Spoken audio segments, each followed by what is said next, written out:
After 6 long years, we're finally heading off to the land of Minos, and instead of enjoying wine, theatre, and shenanigans with Pallas, we're heading to war, doctors.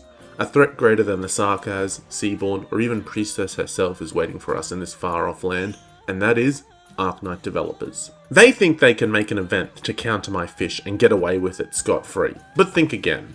So, it's time to grab our war paint, we've got 8 stages to clear, and let the hunt begin. Stage 1 starts us off with a Spectre solo while introducing the main event mechanic, the fountains. These things can be filled up by killing the novice acolytes or by healing them with your ops, and when they're full, they debuff the enemy and buff your ops a bit. However, someone on the AK team decided that regen doesn't count, so my lovely Bard, the unit type that can heal even the unhealable operators and summons, doesn't work on these damn fountains, which, is a slight problem when the whole event and boss is based around this mechanic. But that's a problem for future Jackal.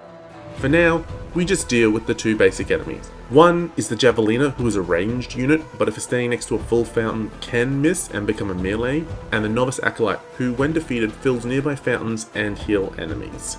Our Shark can handle them all though, without even using her skill. Our second stage introduces the Joggers, unblockable units that gain speed normally, but lose speed when near full fountains. For the first time ever on these tower videos, we have an Andriana solo.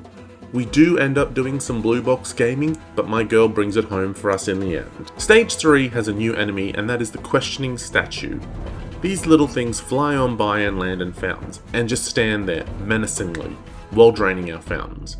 The attacks are weak and they disappear after enough time passes, but they force us to have to redeploy our units at the end of the stage to finish, so they are super annoying. Skadi and Spectre Ult can handle this stage pretty easily, even if the Joggers are at full speed, because we can't fill the fountains up. We pass the halfway point with a lovely clear by our first captain at the touch of healing with Skadi Ult.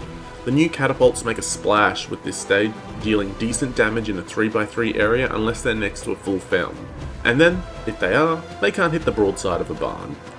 We don't have enough acolytes spawning to fill all the fountains, so we just focus on the choke point and let them come. Full speed Joggers are fast, but not fast enough to outrun an anchor. ME5 starts with a bang with our new enemy, the Wooden Burden Beast of Leon. A movement speed S-car that can pick up to 5 passengers, all while being unblockable. Yeah, these are going to be fun in the EX stages. The only benefit to us is that they lose speed every time they pick up someone, so eventually they move to a crawl. So welcome aboard, passengers. Your destination today is Slam City. Population, 1 extremely angry whale. Stage 6 is where the real fun begins with our 2 new enemies, the Heroic Spirit and the Comedic Poet. The Poet drains our water to summon Heroic Spirits, and the Spirits dodge all physical and arts attacks from operators not next to a full fountain. Now this wouldn't be a problem if, say, enough Acolytes spawn to fill up the fountains, but no, someone on the AK dev team hates us, and without wasting any water you can't get these fountains full, and with no medic on the team to fill the fountains, we're stuck as the Spirits can't kill us, but we can't damage them also. That is, unless we use our ace in the form of true damage from Skadi Ult S3. It's slow, but it can get the job done. The penultimate stage is upon us, and the last enemy type that stands between us and the boss is the Paladis. These beasts hit hard with A+ attack and a charge attack as well, and can take a beating with their A+ HP and defense. They do have a weakness though. If you can get them to charge past the full fountain, they'll pass through your ops and get dealt damage when hitting a wall and stunned.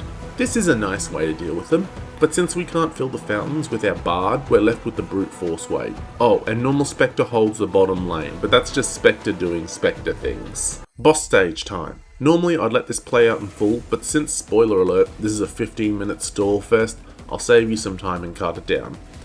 We start off with Skadi Ult and both our captains. Skadi and Andriana are set up for phase 2 of the fight. Once the 2 fountains have spawned near Skadi, we use Skadi Ult to get rid of them. Now we chill to the start of phase 2. Our original hunter deals with the final boss. Skadi Ult buffs Andriana to kill the poets before they summon the Heroic Spirits. These will let us redeploy earlier. While dealing no damage to the boss clone since she isn't near a full fountain, Skadi is here to stall long enough for her captain to kill the original boss and redeploy to her tile. Now for the fun part. The clone boss can only be damaged by units next to a full fountain, while he has a skill that also drains fountains. This makes him basically a Heroic Spirit, but way scarier. Lucky for us though, if you stall him before he moves too much, he can't reach the bottom fountain to drain, which gives us a win condition. Scardiol S3.